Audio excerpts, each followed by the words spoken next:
I have now recorded this video twice. The first time in slow motion and no audio, and the second time with the audio turned all the way down. This is my last straw. I've got 6 months until my wedding, so I just wanted to share a little bit about the wedding expo that I went to this past weekend. It was in Nashville, Tennessee. It was called the Tennessee, I think, Bridal and Wedding Expo, Wedding and Bridal, something like that. It was a good experience and I got a vendor out of it, so I wanted to tell you a little bit more about that. I want to be a lot more consistent with vlogging as well, and especially now that I am getting married. If you've followed me on social media for a bit, you probably know my complicated relationship with marriage and just not knowing if that was ever going to be in the cards for me. So it is super exciting to now get to plan my own wedding, and I've gotten a lot of the major vendors already booked, and we have our venue and our date obviously. And so yeah, I really want to be able to document this journey and take y'all along with me. I've really been loving watching wedding vlogs from other people. I have been so down on myself because I really want to get back into vlogging. It was something that I really enjoyed when I was at Duke, and I put up this video about my marathon training before the Detroit Marathon, and I started watching it back today just to get a sense of how I was talking to the camera, what my setup was like, and you can tell I'm so uncomfortable in front of the camera. You can, I don't know, like, it's not good. That's what it's gonna take though, is just lots of reps. It's gonna take this video getting like 12 views and then hopefully the next one getting 20 views, and you know, kind of going from there. So I need to not be so down on myself about things that I really haven't put time or practice into. I kind of just want to be great at it immediately and be able to share my journey and have y'all comment and us have like a dialogue about whether it's wedding planning stuff or my running journey. And I want that right now, but that's not how life works, and that's not how life rewards us. Can you see my mattress? I don't even have like proper sheets on it right now. If you're new here, I'm Yusra. I am a 2025 bride. I actually just met my fiance earlier this year. It's currently May 20th and we met February 1st of 2025. We are getting married this November. So I'm really excited about that. I'm also a 2-time marathoner. I'm a very slow runner, but I kind of take pride in that. I get to really enjoy the whole experience and get to be out there for a long time. My first marathon was Detroit. You can kind of see the poster here.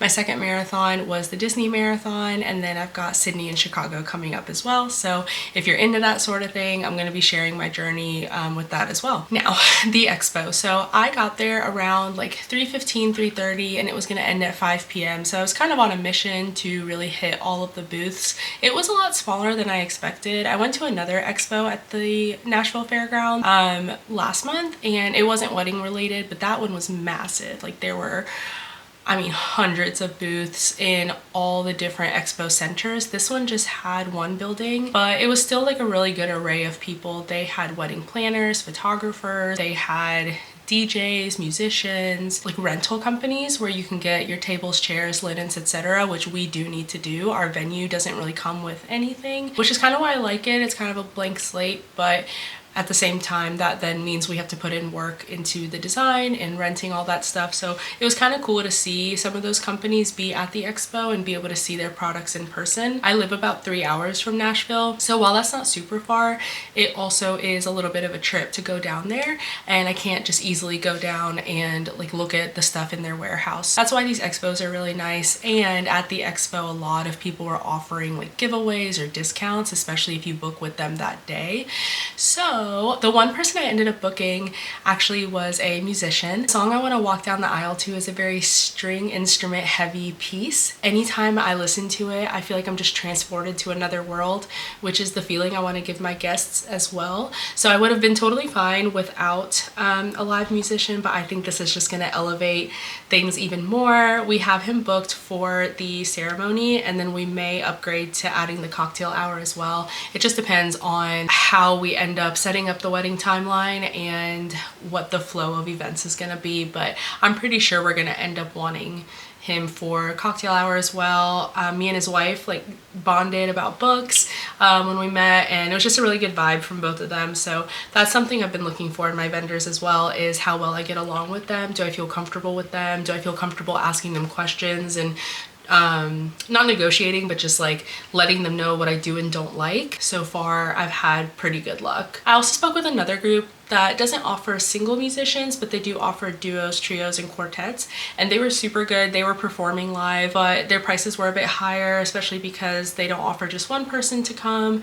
And while they were amazing, I actually got to talk with the other musician that I booked.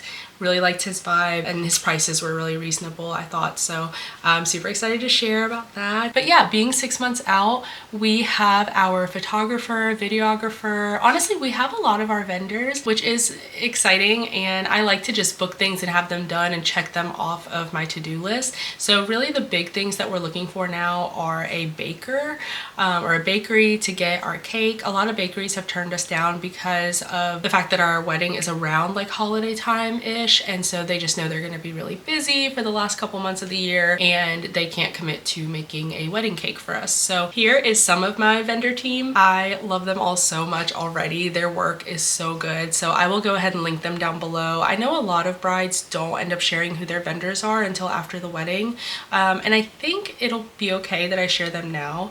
I want other people to be able to book them as well, especially if you're getting married in the Nashville area, but a lot of these people travel too. So some of them are like nationally recognized in magazines and such. My photographer has shot celebrities, so I think that's super cool, and I'm just really excited to work with them and think that their work should be shared widely. So I'm gonna go ahead and share their information down below in case you are on the hunt for a vendor or if you're just curious. I'll go into this a little bit more in another video, but I do think it's so wild that my fiance and I just met this year. I used to always say that I had to know somebody for at least 4 years before I could even consider marrying them, and I had known him for like 2 weeks.